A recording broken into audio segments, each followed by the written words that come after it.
On the edge of the New Mexico foothills, where autumn was surrendering to the sharp breath of winter, a man named Daniel Reyes had grown used to this invisibility. Since his wife's death, the days had blurred into one another, painted in muted colors of silence.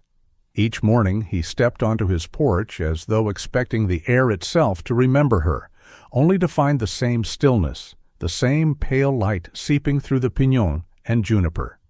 He was alive, yes, but he moved through his days as if wrapped in fog. Yet the land was not empty. It never had been. Life moved in its quiet ways through the arroyos and sagebrush, unobserved but enduring. In the dust at the creek bed lay tracks that told stories to eyes that still cared to notice. The small, neat prints of a rabbit darting at dawn, the delicate sweep of a quail's wingtip brushed into sand, the unmistakable oval paw prints of a bobcat, her steps uneven, dragging slightly. To most, these would be nothing more than faint impressions, soon lost to wind. But to the land, they were whispers, testifying that a wild soul still walked here. Her name, though no human had given it, was Solana. She was young, her amber eyes sharp as autumn sunlight, her coat thickening for the cold nights ahead. She carried herself with the fierce independence her species was known for, bobcats being solitary and crepuscular, hunting in the liminal hours between day and night. But lately her gait had faltered. She lingered in shadows longer than she once had, her paw reluctant to carry her weight. And though hunger gnawed at her ribs, she had not surrendered her dignity. Even in her quiet suffering, she stopped to groom, pulling her coarse tongue along her fur with deliberate grace, as if reminding the world she was not broken, only tested. Daniel did not yet know her name, nor the quiet battle she waged. He only knew the ache of invisibility mirrored in his own life. But the foothills had a way of bringing together the unseen. Perhaps, he would soon discover, invisibility could also be a kind of bond. The air that morning smelled of frost and juniper smoke from a ranch half a mile down the ridge. Ravens circled high above, their wings flashing black against a pale blue sky. Daniel's boots creaked on the wooden boards of his porch as he leaned against the railing, coffee in hand, watching the sun spread amber light across the land. For a moment, the silence pressed so heavily it seemed to confirm what he'd long feared, that no one was watching, no one was listening, not anymore. But even as he thought it, a bobcat rested in a shadowed arroyo not far away, her amber eyes half closed, her ears twitching to the rhythm of the morning wind. She, too, carried the weight of invisibility, wounded, silent, unseen. And soon their paths would cross, not through chance alone, but through the quiet insistence of a world that sometimes refuses to let suffering remain hidden. This was not a story of loud rescues or dramatic calls for help. It was the story of a wild creature who endured without complaint and a grieving man who thought he had nothing left to give, until both discovered they were no longer invisible, not to each other.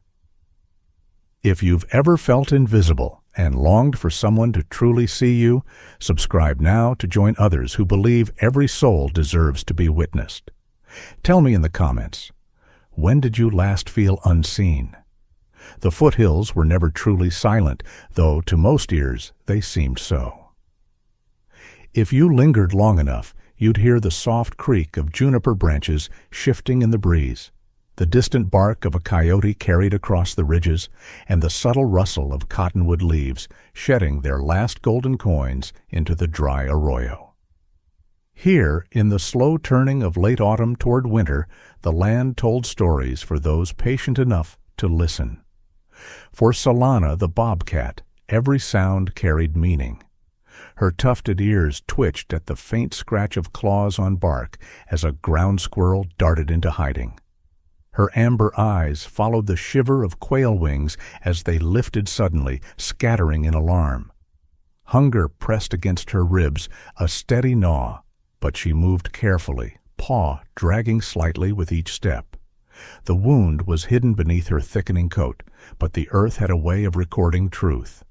In the sand, her track told of pain, 3 neat toes pressed firm, the 4th mark shallow, hesitant, as though the earth itself had learned to carry part of her weight. The arroyo she lingered near was carved deep by centuries of flash floods, now dry and filled with brittle grass. Pinon and sage stood guard along its edges, their scent sharp in the crisp air. Overhead the light had softened into late afternoon, gilding the land with a muted warmth. This was the hour when Bobcat stirred, for theirs was a life lived in the in-between, dusk and dawn, shadow and light. Biologists would call them crepuscular, their lives tuned not to the full brightness of day, nor the full darkness of night, but to the edges where the world was less crowded. Solana's movements, even slowed by her injury, carried an elegance born of necessity. She lowered her body close to the ground, shoulders rolling like water as she tested each step, her tail flicking once before stilling. Though pain pulsed in her paw, she made no sound. Bobcats do not cry out when hurt. Silence is their shield. Noise is invitation to danger. In her silence, she was both vulnerable and powerful. Unseen, Daniel Reyes sat on the porch of his small cabin, scanning the ridges with eyes trained long ago as a ranger. He wasn't searching for her, not yet. He was simply watching the land the way his wife had once loved to, pointing out the subtle changes only someone who cared would notice. The way frost lingered longer on the north-facing slopes, or how the cottonwoods by the creek always shed a week later than the ones closer to the ridge. Since she was gone, Daniel had rarely spoken these observations aloud, as though saying them to the empty air would only echo back the silence of her absence. But that day he found himself lingering longer than usual, coffee cooling in his hands. The light felt heavier somehow, as if carrying the weight of something waiting just beyond his sight. The land had its secrets. He knew it well enough to sense when something was watching. And not far away, hidden in the brush, Solana paused mid-step. Her ears swiveled toward the faint creak of a porch board. She lifted her head, nose twitching, amber eyes narrowing against the light. She did not flee. Instead, she crouched low, watching. The distance between them was still too wide for recognition, but the current of awareness had already begun to flow. It was a peaceful moment, though underlaid with tension, like the stillness before a storm. Neither knew yet that the other was carrying the same invisible weight. Neither knew how deeply the silence would soon be broken. But the land, in its quiet wisdom, held both of their stories now, woven together, waiting for the moment they would finally see each other. The arroyo's shadows lengthened as twilight crept over the foothills, draping the land in muted purples and fading gold. This was Solana's hour, the liminal space between day and night where the world slowed and her kind came alive. Even injured, she moved with the cautious elegance that was her birthright. Each step was deliberate, muscles coiled, her body low to the earth, amber eyes alert beneath the tufted ears that crowned her head like soft, listening sentinels. Bobcats, unlike their larger cousins, live solitary lives. No pack to share the hunt, no pride to stand guard. From the moment she'd left her mother, Solana had been alone. And yet, solitude had never been emptiness for her. It had been a tapestry of scents, sounds, and shifting shadows, each carrying meaning, each demanding presence. To live as a bobcat was to be both invisible and keenly aware, a creature always watching, always calculating, always enduring. She paused near a patch of rabbit brush, lowering herself into the dry grass. Her ribs, faintly visible beneath her thickening autumn coat, rose and fell in steady rhythm. Pain flared with every heartbeat in her paw, yet her posture remained proud. She stretched her neck forward, grooming carefully, tongue rasping against fur still dusted with the day's earth. Grooming for a bobcat was more than habit. It was dignity, the ritual of refusing to let injury define her. Even now, when every movement cost her, she performed it with precision. Above her, a raven landed on the gnarled branch of a juniper, tilting its head to watch. Solana flicked her ear in acknowledgment, but did not break her rhythm. Her kind had always lived alongside the watchful eyes of ravens, coyotes, and the rare human who looked long enough to notice. Tonight, she chose not to show weakness. Her hunger was steady, a dull ache, reminding her that her last full meal had been days ago. Bobcats rely on stealth, not speed. They hunt rabbits, quail, ground squirrels, creatures quick enough that even the smallest hesitation can mean the difference between eating and starving. With her paw weakened, she had missed more than she had caught. Yet still, she waited, patient, trusting that dusk might bring opportunity. The air was cool, carrying the sharp tang of sage and the faint sweetness of drying cottonwood leaves. A breeze lifted, brushing her whiskers, bringing with it the scent of life nearby. Rabbit, faint but fresh, carried from the brush ahead. Solana's body shifted instinctively. Shoulders lowered, pupils widened, every muscle aligned with quiet readiness. For a moment, instinct drowned out pain. She was not broken. She was still who she had always been. From his porch, Daniel Reyes could not see her, only the slanting shadows across the ridge and the steady darkening of the land. Yet something tugged at him, a sense learned from years of watching these hills. He set down his coffee, eyes narrowing at the arroyo. He felt the presence more than saw it, the way one senses being observed. And though he did not yet know her name or her battle, a thread of connection had begun to weave between them. Solana shifted her weight, wincing as her paw caught against a stone. She stilled, breathing through it, gaze steady. Pain would not take her posture, nor her pride. She was a creature born to endure. And though no human ear heard it, the land itself bore witness to her silent resilience. In the fading light, she was both shadow and flame, wounded, yes, but unyielding. And somewhere nearby, a man who had also grown used to the silence was about to discover that the unseen were not alone after all. Night settled gently over the foothills, the kind of twilight where the land seemed to exhale, its sharp edges softening into shadow. The air carried a sharper bite now, hinting at the winter waiting just beyond the horizon. In the arroyo, the last light clung to the edges of stone, silvering the dry grass where Solana moved with careful steps. Her gait, at first glance, might have seemed simply cautious. But look closer, and the truth whispered itself in small betrayals. Each time her left forepaw touched the earth, her body shifted unnaturally, distributing weight across the others. When she lifted it again, the paw lingered, hesitant, as if the ground had grown thorns. She lowered herself onto her haunches, pulling the paw close, and the cruel secret revealed itself. A snare, crude and merciless, biting into flesh that had long since swollen against its grip. It was not new. The wire had been there for weeks, the fur around it rubbed bare, the skin raw beneath. Infection had tried to take hold, but her body, resilient, stubborn, had fought back.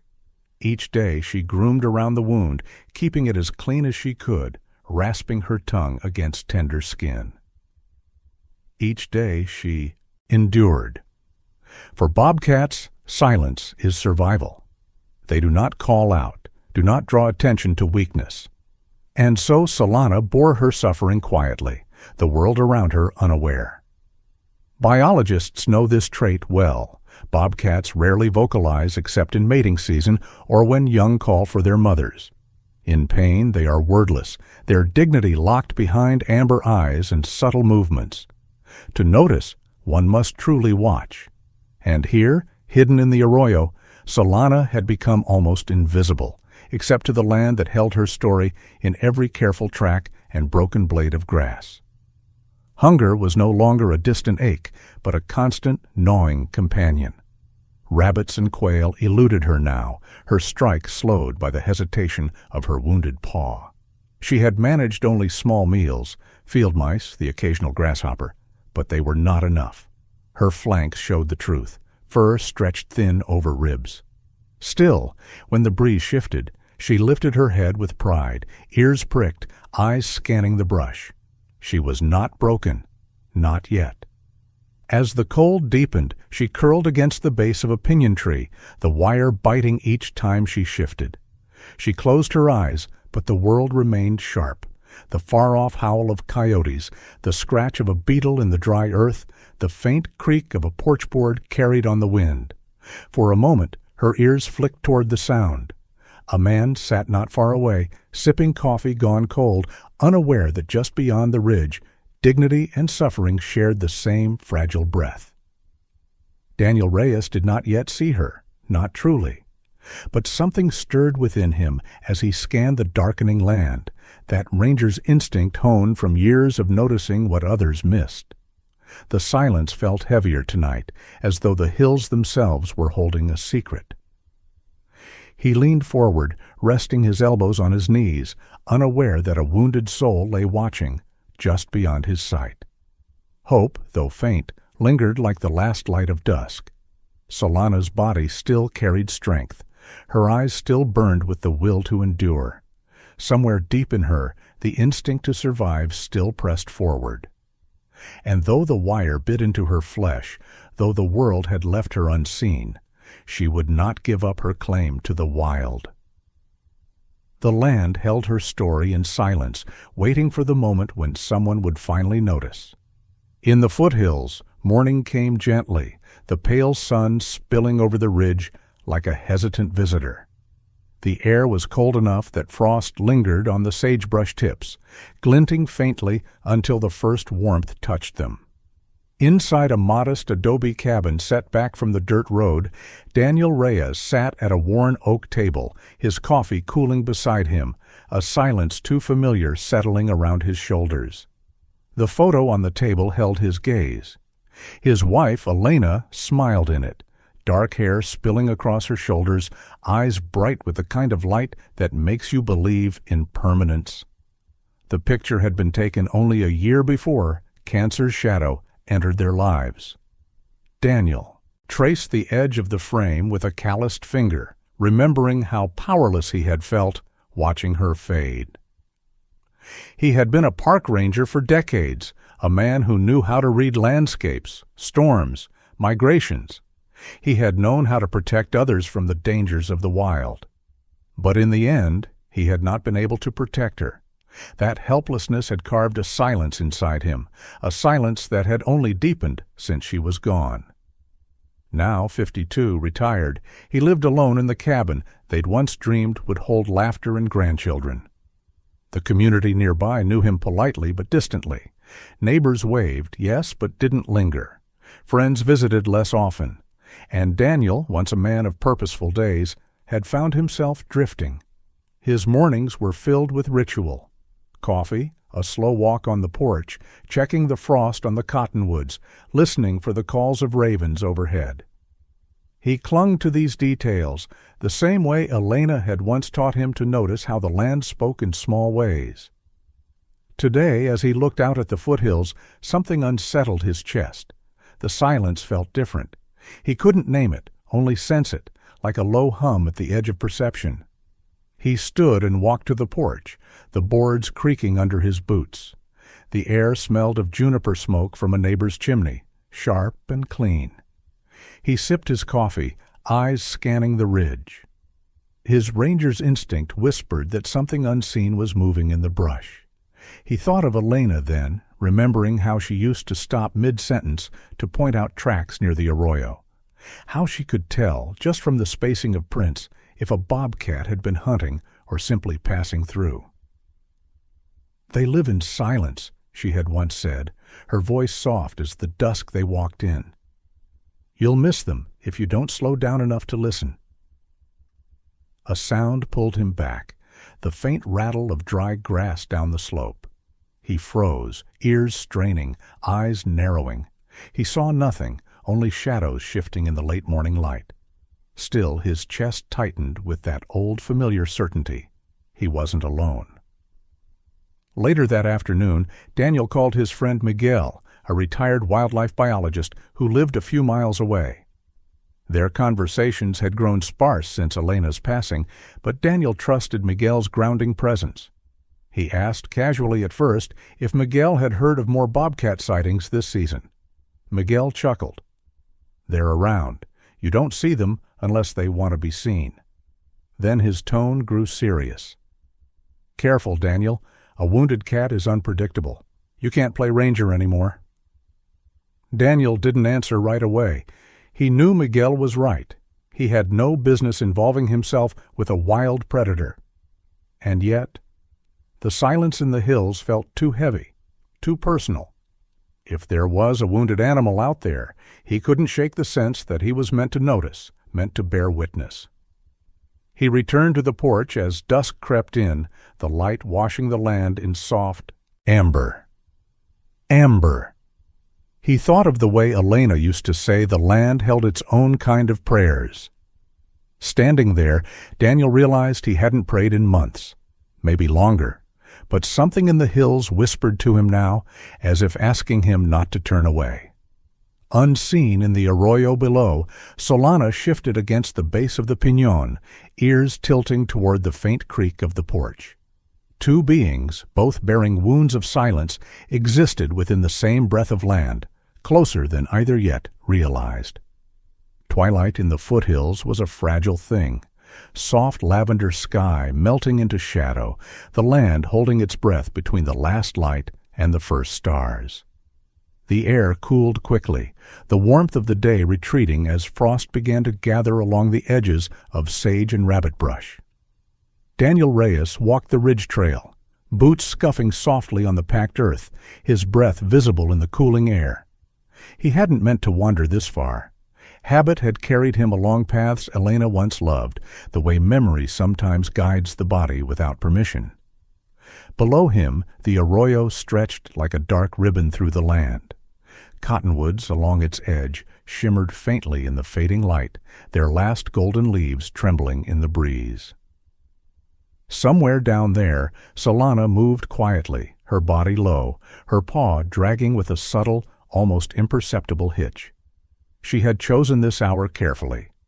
For bobcats, dusk was a time of possibility, the world shifting just enough to cloak their movements while prey still stirred. She paused, ears swiveling, the faint crunch of boots on gravel reaching her before the wind carried his scent. Amber eyes lifted, catching a sliver of the fading sun. The scent that drifted toward her was unfamiliar, human, edged with the faint bitterness of coffee and the earth-salt smell of leather. Instinct whispered caution, the primal memory of generations teaching her that humans meant danger. Yet she did not flee. Her body tensed, claws pressing lightly into the soil, but she remained where she was, watching. Daniel stopped at the ridge's edge. The hairs on his arms rising, though the air was calm. He scanned the arroyo, eyes narrowing. At first, he saw only the shifting patterns of dusk, the way shadows stretched and folded, the faint sway of brush. Then, without knowing how he knew, he felt it. Eyes on him. The sensation tightened his chest, sharp and undeniable. For a long moment, neither moved. The world around them seemed to fall away, silence swelling until even the call of a distant coyote felt too far to belong. Daniel's breath caught when he finally spotted her. The faint outline of a shape against the brush, ears tall and alert, eyes glowing with reflected light. She wasn't far, perhaps 30 yards across the arroyo, but the space between them felt deeper, filled with questions neither could answer. He did not raise a hand or call out. Something in him knew that noise would shatter the fragile thread forming in that silence. Instead, he simply stood, letting his body still the way he once had when watching elk at dawn. Solana's gaze did not waver. She studied him, her instincts tangled between fear and curiosity. The wound in her paw throbbed, yet she held her head high, refusing to show weakness. In her silence, she asked a question. Would this man look away, as so many had before? Daniel's throat tightened. He thought suddenly of Elena's words, spoken years ago on a walk not far from here. They live in silence. You'll miss them if you don't slow down enough to listen. He hadn't slowed in months, not truly. And yet, here he was, standing still, meeting the gaze of a creature who carried her own silence. The air between them held weight, like a vow unspoken. He didn't step closer, he didn't retreat. He simply let himself be seen. Solana's ears flicked once. She lowered her head slightly, not in submission, but as if acknowledging his presence, and then turned away, melting back into the brush. The moment lasted only seconds, yet Daniel felt it echo through his chest long after she was gone. He had not imagined it.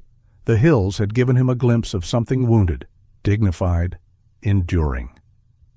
As he walked back toward his cabin, the sky deepening into indigo, Daniel knew the silence he had carried for so long had shifted. He had been seen, and perhaps, just perhaps, so had she. The next evening, the foothills held the kind of golden light that lingers just a moment longer than expected, as if reluctant to let the day go. Clouds glowed like embers above the ridges, their edges soft and fading. Daniel Reyes walked slower this time, each step deliberate, the crunch of his boots against the trail a steady rhythm in the cooling air. He wasn't sure why he had come again. He told himself it was habit, but deep down he knew he was searching for something he couldn't quite name. Across the arroyo, Solana waited. She had returned to the same patch of brush, her amber eyes trained on the ridge. Hunger pulled at her belly, her paw ached with every subtle shift, yet she remained, alert and still. For a creature who had endured weeks of silent suffering, patience had become more than instinct.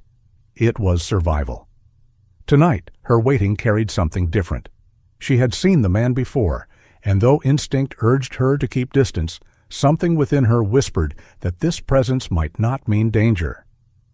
Daniel spotted the faint shimmer of her eyes before his mind confirmed what he was seeing. There she was, crouched low, coat blending with the tawny brush, ears pricked toward him. His breath stilled. He did not move closer. He simply stood on the ridge, allowing the silence to weave between them once more. The world seemed to pause. A raven wheeled overhead, its shadow sweeping briefly across the arroyo, but neither human nor bobcat flinched. The only movement was the slow rise and fall of their breaths, the faint twitch of Solana's ear, the almost imperceptible tightening of Daniel's jaw as he held her gaze. And then something shifted. Solana lifted herself just enough to stand squarely on all fours. Despite the pain in her paw, she held her head high, eyes locked on his. It was not a plea, not submission. It was a choice. She was allowing herself to be seen, not as prey, not as threat, but as a being enduring in silence. Daniel felt something stirred deep within, a place he had thought gone with Elena. This wasn't pity. It was recognition. He knew that posture, that silent defiance. He had seen it in the hospital bed where Elena had smiled through her pain, insisting on brushing her hair even when too weak to stand. He had seen it in his own reflection, mornings when he forced himself to rise, though he felt invisible. And now he saw it in her, the same refusal to let suffering erase dignity. The connection was wordless, yet undeniable. In that stillness, Daniel understood. She wasn't asking to be saved. She was asking not to be overlooked. His chest ached with the weight of it, eyes stinging against the cold. He whispered softly, not expecting her to hear, "I see you." Solana's ears twitched. She did not retreat. Instead, she sat back slowly, tail curling neatly around her paws, gaze steady and unbroken. In her world, this was trust. Not running, not hiding, choosing instead to remain. The sun slipped lower, painting her coat in a glow of copper and shadow. For the first time since Elena's passing, Daniel felt alive in the presence of another soul. The silence no longer felt like emptiness. It felt full. They stayed like that until the last light faded, two shadows across an arroyo, each carrying wounds unseen by the world, each finally recognized. If you've ever shared a moment of unspoken trust with an animal, subscribe now to join others who believe connection transcends words. Tell me in the comments, what's the most profound moment of trust you've known? Night settled in fast over the foothills, the kind that wrapped the land in silence so complete it felt like the world was holding its breath. Daniel sat on his porch, the old lantern Elena had loved casting a soft amber glow against the adobe walls. The scent of piñon smoke from a distant neighbor's chimney drifted on the wind, mingling with the bitter edge of his black coffee. His hands curled around the warm mug, but his thoughts were far from the comfort of routine. He had seen her again. The Bobcat, Solana, though he did not yet know her name, had not run. She had chosen to remain, injured yet proud, as if daring him not to look away. That image lingered in his mind, pulling at something he thought long buried. He tried to shake it off, telling himself he had no business interfering. Wild animals were meant to remain wild. He had preached that himself as a ranger countless times. Look, but don't intervene. Nature knows what it's doing. But now the old certainty rang hollow. He pictured the ID's subtle drag of her paw, the steady light in her amber eyes, the refusal to yield despite the pain. It was not the image of a creature who wanted to fade quietly into the brush. It was the image of one still fighting to live. The ethical weight pressed down on him. He knew the dangers. A wounded bobcat could lash out, infection could spread, intervention could strip her of the wild instincts she needed to survive. Miguel's words echoed in his head from the phone call the day before. Be careful, Daniel. You can't save everything, and sometimes trying to help only makes it worse. He set his coffee down, running a hand over his face. He knew Miguel was right in theory, but grief had its own logic. He had not been able to save Elena. He had watched helplessly as her body grew weaker each day, her smile still radiant, her dignity intact even as her strength waned. He had held her hand when there was nothing left to do but wait. The silence of that powerlessness had haunted him ever since. Now, staring into the hills, Daniel felt the echo of that helplessness stirring again. But this time he wasn't entirely powerless. He had tools in the shed. Gloves, wire cutters, antibiotic salve left over from treating a neighbor's dog once. He could help her. He didn't know if she would let him. He didn't know if it would work. But for the first time in months, he felt a flicker of purpose. He whispered into the night, the words catching in his throat. I couldn't save her. But maybe I can save you. The lantern flame flickered as a breeze swept across the porch, carrying with it the faint scent of sage from the arroyo. It felt like an answer. Daniel stood and crossed to the shed. The door creaked as he pulled it open, the cool air smelling faintly of oil and cedar shavings. He gathered what he might need: thick gloves, a pair of wire cutters, a folded blanket, the old first aid kit he hadn't opened in years. His hands trembled as he packed the items into a canvas bag. He paused once, staring at the bag, the weight of the choice heavy in his chest. It wasn't just about her. It was about refusing to let silence win again, about answering the question Elena had left him with. What will you do when you're needed, even if it scares you? The wind outside shifted, carrying with it the faintest sound of a raven calling in the distance. Daniel tightened his grip on the canvas bag. He didn't know if she would accept his help or if she would strike out in fear. He didn't know if stepping into her suffering was the right choice. But he knew this: he could no longer sit on the porch pretending the world wasn't asking something of him. Dawn came quietly, the horizon brushed with pale rose and gray. Frost clung to the sage and rabbit brush, sparkling faintly as the first rays of sunlight spread across the foothills. Daniel's breath clouded in the chill as he stepped from his cabin, canvas bag in hand. The world felt suspended, as though holding its breath for what he was about to attempt. The arroyo lay still in the morning light, shadows stretching long and blue against the sand. He had chosen this hour carefully. Bobcats, being crepuscular, were most alert at dawn and dusk.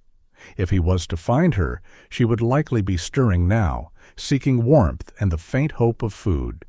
He moved slowly, boots quiet on the frost-hardened earth. Each step was deliberate, his ranger's training guiding him even after all these years. He scanned the brush looking for the subtle signs, the drag mark in the sand where her paw had faltered, the broken grass bent beneath her weight. He found them sooner than he expected. The tracks were fresh. She was close. Solana lay near the base of a piñon tree, her body curled against the cold, ears twitching at the sound of his approach. Amber eyes snapped open, narrowing at once. She did not flee. She couldn't, not easily, but her muscles tensed, ready to strike if cornered. A low growl vibrated in her chest, not loud, but enough to say, "I am not helpless. Do not mistake me for prey." Daniel froze, heart hammering. The distance between them felt like a chasm, though no more than 10 feet separated them. He crouched slowly, lowering himself to the earth so he would not tower over her. His voice came out in a whisper, steady despite the pounding in his chest. "Easy now. I'm not here to hurt you." She watched him, ears forward, eyes sharp. The snare was visible now, biting into her swollen paw. The sight made Daniel's throat tighten, but he forced himself to keep his gaze gentle. He reached into the canvas bag slowly, pulling out the thick gloves and slipping them on. The metallic clink of the wire cutters seemed too loud in the still air. Solana's tail flicked once in warning. He laid the cutters on the ground, letting her see them, then spread the folded blanket beside him. "I just want to help," he murmured, though he knew the words meant nothing to her ears. What mattered was his body language, his stillness, his refusal to force her. For a long, breathless moment, she did not move. The growl softened, her gaze flicking from the cutters to his face. Pain gnawed at her paw with every heartbeat, yet she did not strike. Instead, she shifted slightly, her body tense but not retreating. It was not consent, not fully, but it was not rejection either.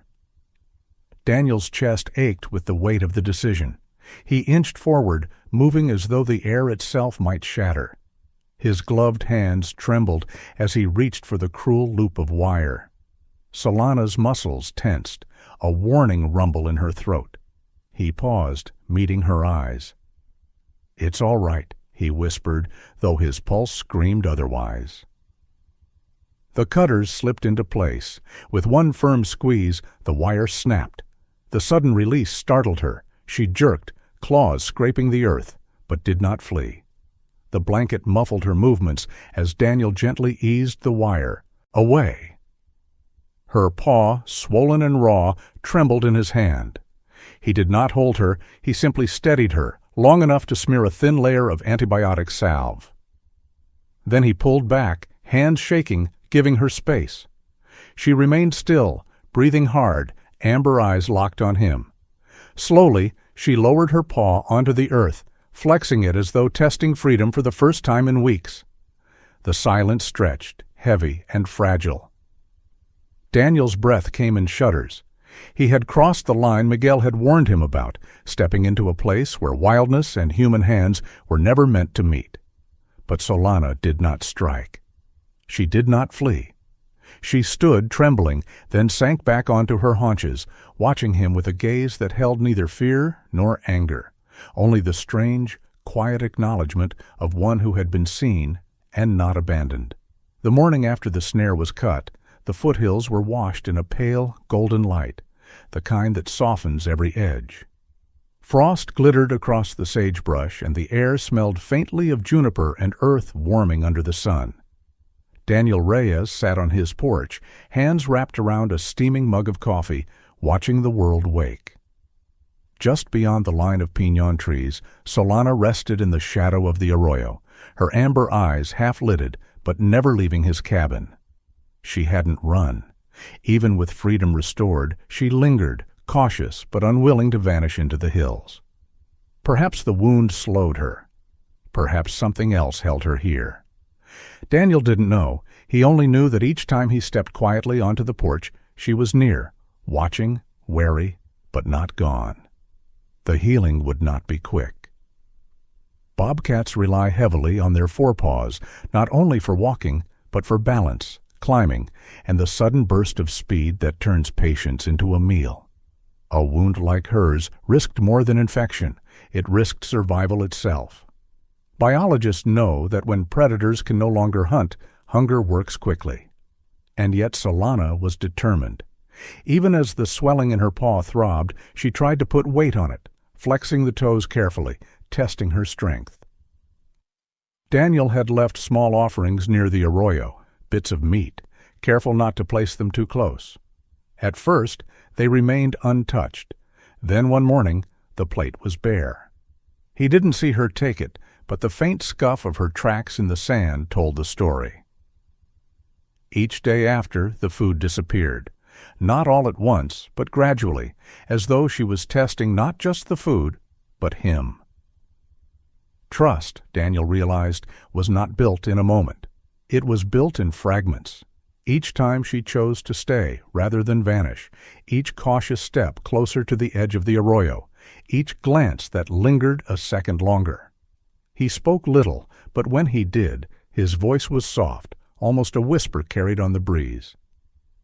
"You're stronger than you think," he told her one morning, though he knew she couldn't understand the words. Or maybe she did, in her way. Her ears twitched, head tilting ever so, slightly as though weighing the tone more than the meaning. Days slipped into weeks. The cottonwoods lost their last golden leaves, their branches now bare against the winter sky. The frost deepened, lingering later into the day. Daniel watched her recovery with the quiet patience of a man who knew how slow healing could be. The swelling eased gradually, the raw edges of the wound closing as new skin knit across. She limped less with each sunrise, testing her weight with greater confidence. There were setbacks, too. Some mornings she didn't appear, and Daniel's chest ached with worry until the rustle of brush revealed her again. One day he found the food untouched, the ground around it disturbed by coyote tracks. Fear gnawed at him until dusk, when he saw her eyes glimmer again from the arroyo, tired but unbroken. In caring for her, Daniel began to notice something stirring within himself. The silence he once feared each morning no longer felt empty. It felt expectant, alive with possibility. He had someone, something, to watch for again. Not to own, not to control, but simply to witness. And in that witnessing, he found himself needed. Solana, for her part, allowed the presence. She did not approach closer than the shadows, but she no longer vanished when he stepped outside. Each time she lingered, she made a choice. To endure, to trust, if only a little. In the stillness of those moments, they shared a fragile understanding. Healing does not happen in haste. It unfolds quietly, in the patient rhythm of breath and trust. One morning, Daniel set his mug down and leaned against the porch railing, the sun warming his face. Across the arroyo, Solana stretched slowly, placing weight on her paw with less hesitation than ever before.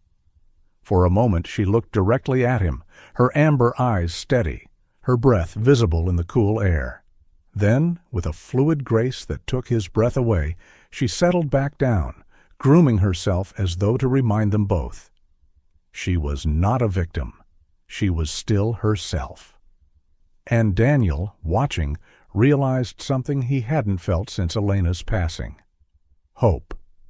By late November, the foothills had shifted fully into winter's embrace.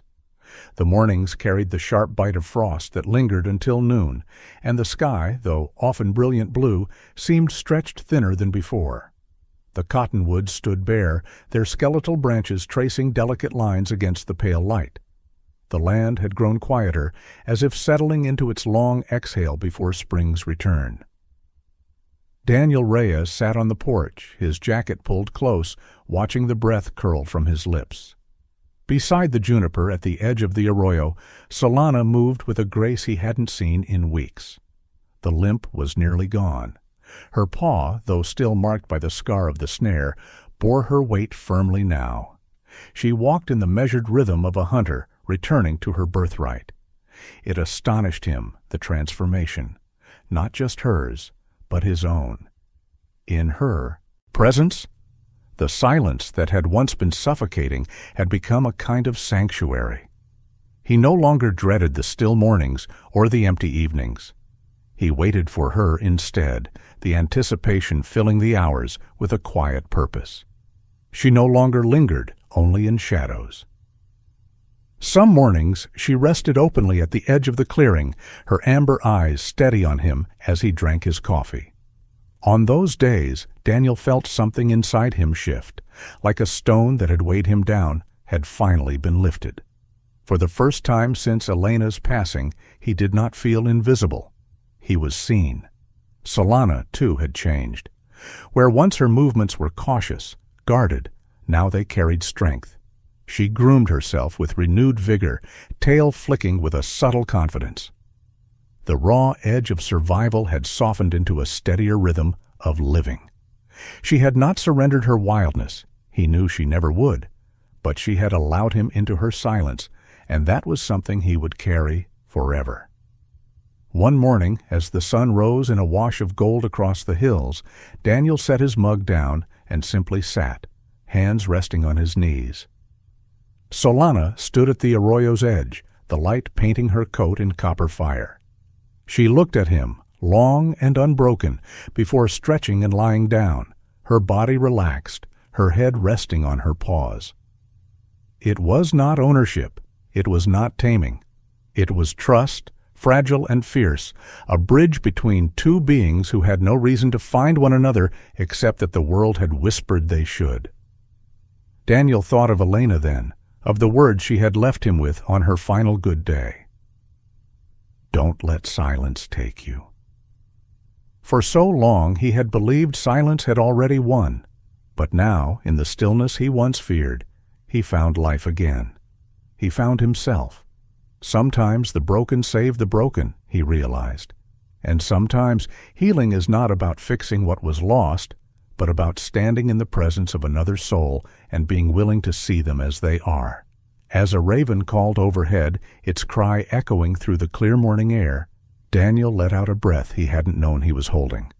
Solana's ears twitched, but she did not rise. She simply remained, her gaze steady, her trust unspoken, yet undeniable. In that moment, Daniel knew his life had been changed, not loudly, not dramatically, but quietly, in the kind of way that lasts. If you've ever found healing in the most unexpected place, subscribe now to join others who believe brokenness can still bloom into connection. Tell me in the comments, who or what helped you heal? The morning of her leaving arrived softly, as though the land itself had decided to ease the parting. The horizon bloomed with colors that seemed painted for farewell, rose, amber, and the faintest silver, a sky both tender and resolute. Frost shimmered across the arroyo, and the air held the stillness that comes only before the world stirs awake. Daniel Reyes stood at the edge of his porch, mug forgotten in his hand, watching Solana. She moved with the fluid grace that had returned to her fully now. The limp was gone. Her coat, thickened against the bite of winter, glowed copper under the first wash of sun. Her paw bore the faint scar of the snare, but it no longer slowed her. She was herself again, silent, proud, untamed. She padded to the crest of the arroyo, pausing where the land dipped toward the open hills. The moment hung heavy, the kind of silence that speaks louder than words. Daniel knew, without needing to be told, that she was ready to leave. He felt it in the way her ears lifted to the morning wind, the way her tail flicked once, as though acknowledging an old rhythm calling her back. He didn't move closer. He knew better than to try. This was never about keeping her, never about turning the wild into something tame. It was about witnessing, about being allowed into the fragile silence of another soul's suffering and watching it transform into strength. Solana paused at the ridge. For a moment, her amber eyes found his. The gaze was steady, unhurried, and impossibly deep. It was not gratitude in the human sense, but something older, purer. Recognition. She had allowed him to see her, and in doing so, had given him back a piece of himself. The look lingered, an unspoken promise that neither would forget. Then, with the quiet power of one born to the wild, she turned and slipped into the brush, her form vanishing into the weave of juniper and shadow. Daniel stood for a long time, the empty air where she had been feeling fuller than any silence he had ever known. He thought of Elena, of the words she had left him with. Don't let silence take you. And for the first time in years, he understood. Silence was not absence, it was space, the kind you could share with another soul and find meaning in. The land, bare and frost-touched, seemed to breathe with him. Ravens circled high above, their wings flashing against the pale morning sky. Daniel felt the ache of parting, sharp but not hollow. It was bittersweet, the way all true goodbyes are. She was gone, yes, but she had left him changed. He turned back toward the cabin, coffee now cold in his hand, and smiled faintly. The hills no longer felt empty. They felt alive, carrying the quiet proof that even in suffering, even in invisibility, there are moments when two souls find each other, and that is enough to alter the course of a life. For Daniel, it was enough.